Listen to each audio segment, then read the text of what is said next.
Why is Enoch not included in the Western canon? Why is it only in the Ethiopian Orthodox Church? And why, one, who wrote it? Was it Enoch or is it pseudepigraphal? And two, doesn't Jude refer to the book of Enoch?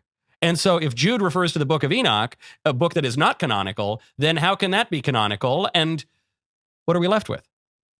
Yeah, so the book of Enoch that we have, which is usually first Enoch, there's actually a first, second, then third Enoch. But when you talk about the book of Enoch, you're usually talking about first Enoch because that's the one that has, the book of the Watchers, the book of the Giants.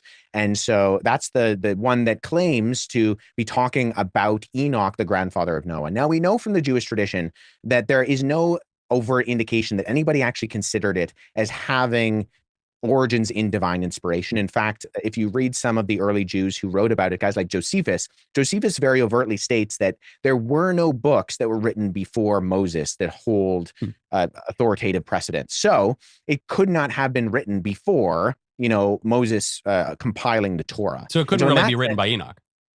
No. And where we can say there are some books, Book of the Watchers, Book of the Giants, those are genuinely ancient, but they also show indications internally of coming from the Hellenistic period. They refer to timekeeping that appears to be influenced by the Greek timekeeping. It also refers to places that only exist after the Exodus period. So it talks about Mount Sinai, which would not have been, known in, a pre flood era.